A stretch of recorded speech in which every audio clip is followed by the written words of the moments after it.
Hello there and welcome back to Let's Play on the Rain.Slick Precipice of Darkness episode 3. I am the RNGenius, but you may call me Eric, and we left off on the Pelican Boardwalk. Are we walking slowly here? Run mode is now active. Okay, we were walking. When an enemy takes an unusually long amount of time to perform their next move, watch out. Chances are they're preparing to unleash a powerful attack. Consider using the defend command to avoid a potential disaster. Not only does the defend command boost your physical and magical defense temporarily, but it also gives you a brief boost in speed, perfect when you want your next turn to come up faster. Doom. Dude on a walrus, and he has a cylinder on his head. We're first going to defeat... You gotta wonder what's going on with these two. I'm wondering. I believe the dude on a walrus is prone to trying to boost up an attack, so I'm gonna murder him. Oh, it's probably not gonna work out here, is it? He attacked. Doom. A dude on a walrus. In the recent past, I have not been fighting that many dudes and walruses. Gotta be honest there. How much attack? 72. 74. I can take that, man. Somebody's gonna try and try charging up an attack here, I know that. But I don't think it's gonna be the rabbit or the crabbish. I think it was gonna be the dude on the walrus and I murdered that guy. Yeah, nobody's preparing a big attack here. These two are gonna be done. Because I've got my brute punch.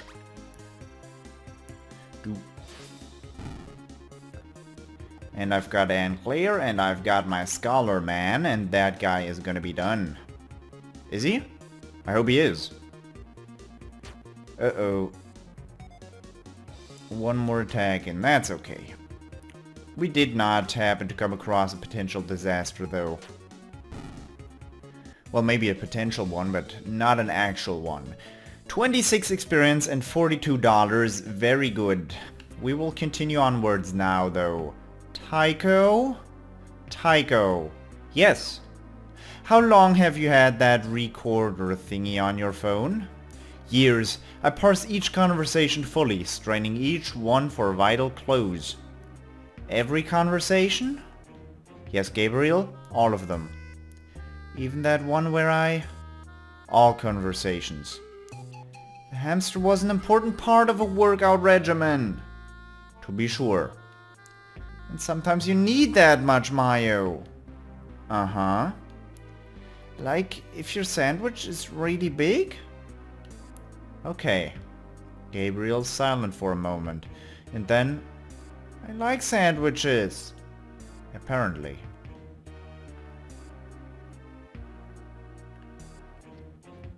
A mine pirate ship? How is that any different from a regular pirate ship?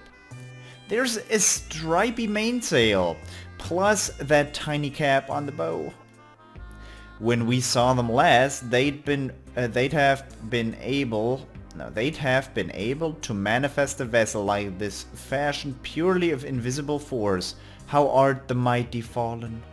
Their 15 minutes is almost up, cosmologically speaking. Stay alert, that's bound to make them desperate. A crabomancer, or in the original French, le crabomancer. Even with my incredibly superstitious nature and deep interest in the occult, I'd assumed they were just a myth. Looks like it wants to mythically kick us in the... Gabriel again remembers that Ann Claire is a real person who has continued to be physically apparent. I mean, kick our wing-wongs, m'lady. Gabriel curtsies. Tycho purses his lips and continues. The crabomancers of old were said to have nearly impenetrable shells, owing to their diet of immortal everfish. Being of utterly sound mind and devoted entirely to rational practice, there is no room for magical crustaceans in my taxonomy. That said, Uncle, if you wanted to rock some sorcery, this might be an optimal scenario.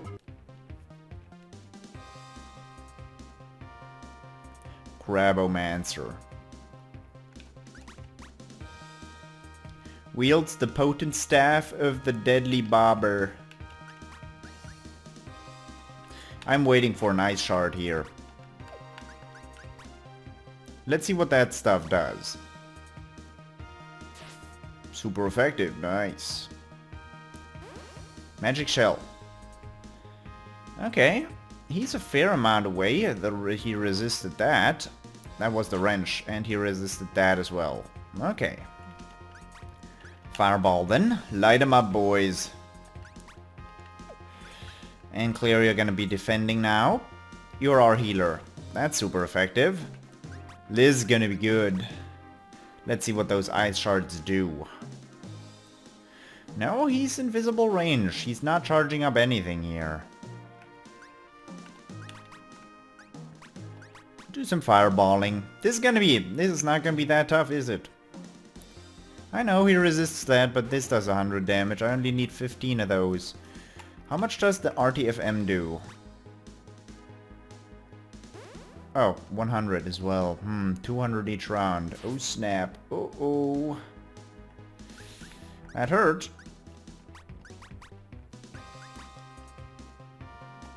Potion on Anne.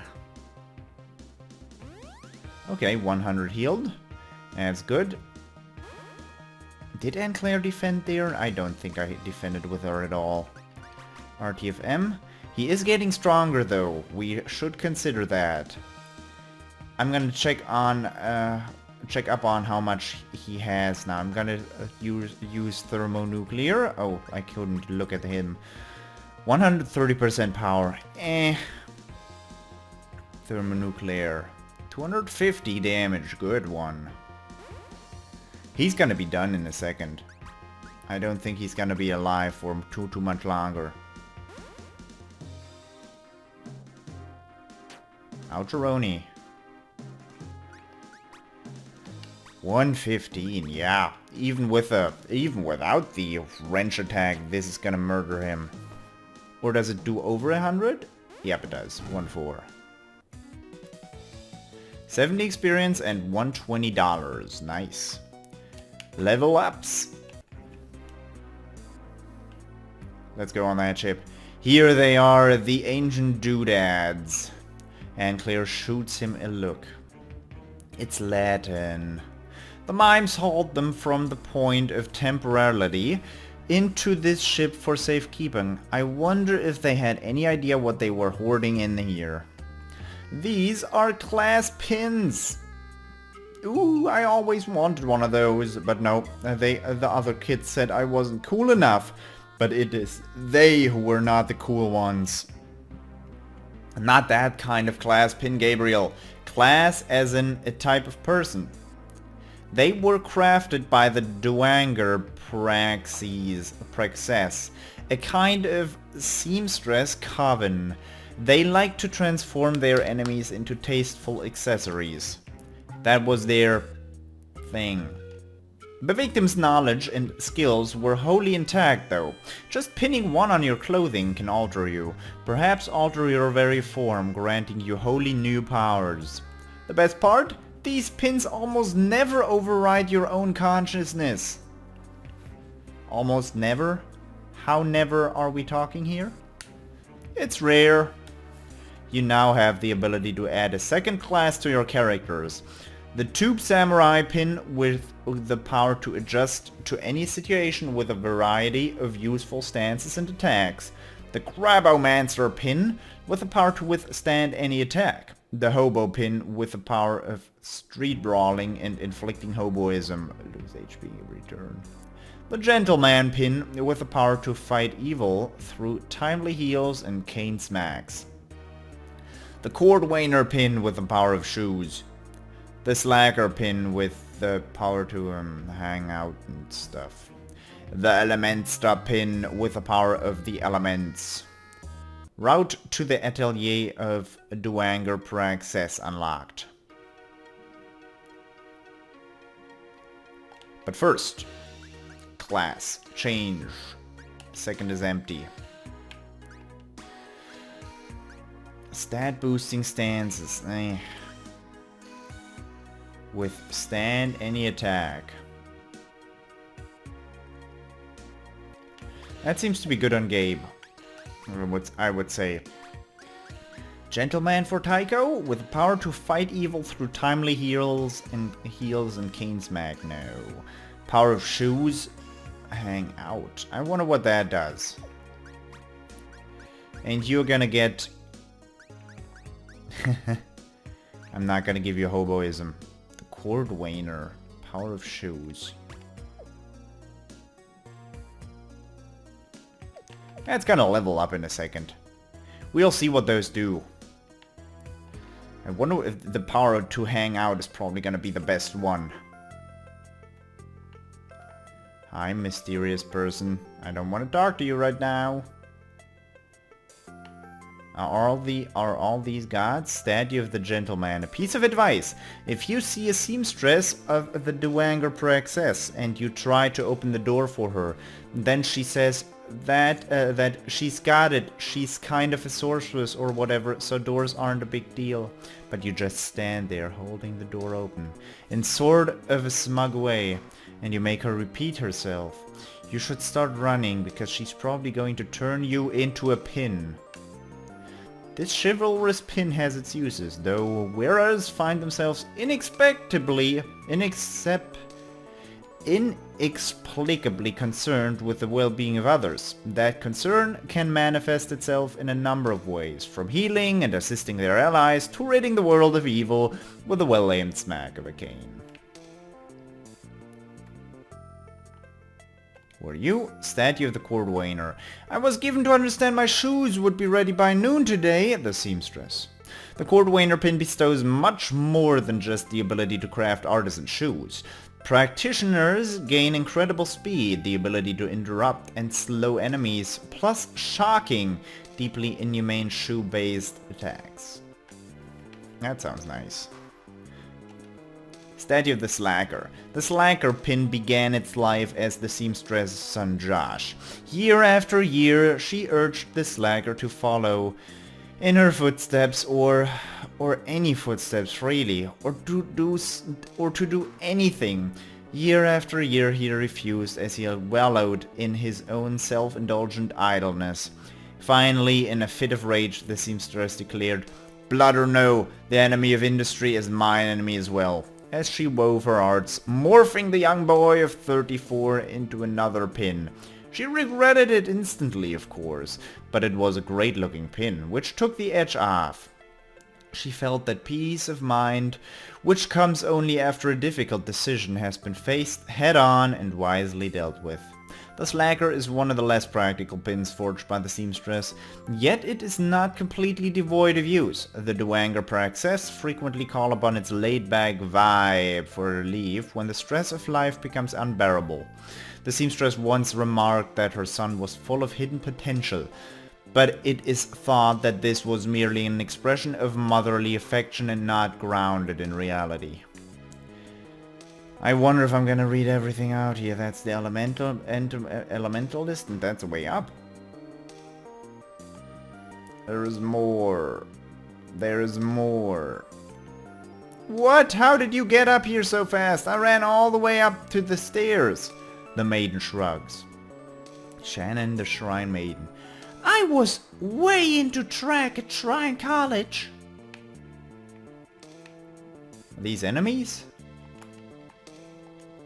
Statue of a dinosaur.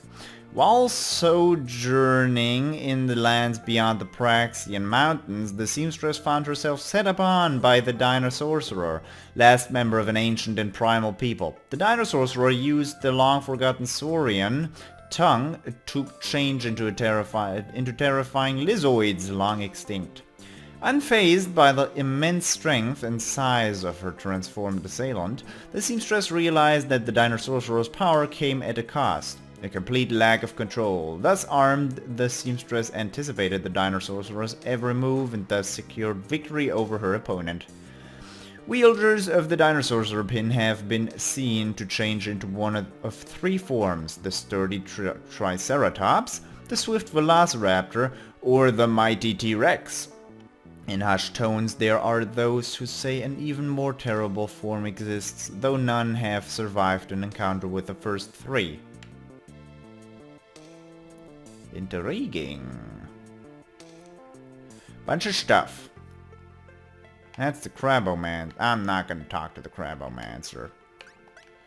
I'm also gonna change the Slacker to Hobo, because hobos are cool. Welcome to the atelier of the Wanger Praxis, seekers and speakers of truth. Each statue in this holy place tells a story. If you would understand the sacred, rich rites of the seamstress and the powers she is willing to bestow upon the humble possessors of her divine pins, enter. Wait, do you have to be humble to use these class pin things? That might be a problem for some people that I know. I'm thinking of a specific person. What? I'm the humblest! I've mastered the elder art of braggadocumility, a form of humility so subtle and advanced that bragging about my humility actually increases it. I just meant that you have to own a class pin in order to use it. Sorry, I was just trying to maintain the proper sort of ruined temple atmosphere. Yeah. Well, thank you. It was great. Gabriel nods with tremendous energy.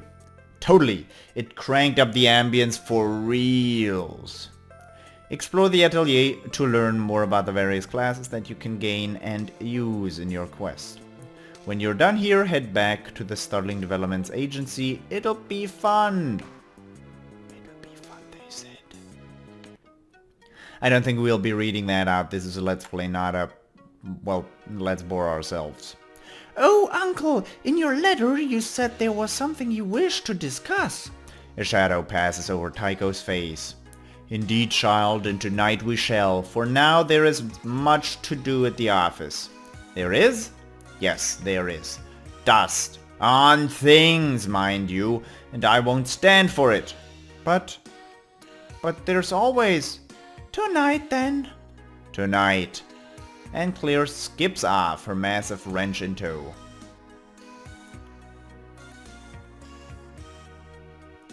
Upon returning their ramshackle sanctum, the scholar and the brute begin a long and arduous study of the events that had recently transpired. It may be more appropriate to suggest that Tycho began a loud and arduous study of the events that had recently transpired. Gabriel was thinking about getting a dog. Or maybe a cat. Briefly, the logistics of giraffe ownership are considered. Several days pass in this way. And then one day while Gabe and Tycho were trying out a new water slide park, something happened. I have heard you, beast. Show yourself. Here I am. Take me up. Seize me and we will claim your hest. I will assemble your accursed collection, Diabolus. But you will hide that name in your spine, secret beneath the binding, and speak it never. Dr. Blood picks up the Necroumicon. Hestia, Hestia. Gabe and Tycho return. When it comes to wetness, I mean like being wet, water is king. Too true, Gabriel. Wait, where's the Necroumicon? Jim! You had one job. Bad Jim, we leave you in charge for just a few minutes and half the office is gone. Actually, I think it's just the Necroumicon. I know I said that after the incident. With your skin, your body or whatever, we'd always have a position for you. A position on the shelf at the very least. But I don't know how else to say this. The experiment is over. You are uniquely unqualified to act as head of security. Head of security. Jim hiccups. It's not clear what emotion this represents. Plus, your jar is dumb. Gabriel. Whatever! His jar sucks! It's dumb and I hate it! If Jim has a position on Gabriel's position vis-a-vis his jar, he keeps it to himself. So, it's back to field work for you. Somehow, just do your best. Jim and his jar have joined your party! Startlingly, the phone in the Startling Developments Agency begins to ring. Twice in 1 month! Tycho grabs the phone and begins to talk while Gabe makes funny faces at the immobile jar. Yes. Uh-huh. You don't say. Tycho hangs the phone up. We have been summoned by a Dr. Euripides Hark, curator of the Museum of Contemporary and Ancient Works. I hate every part of what you just said. He refused to discuss the particulars over the phone, suggesting he had a matter of grave import to discuss with us. The timing is odd, to say the least. To the museum! The Museum of Contemporary and Ancient Works has now been unlocked on your map.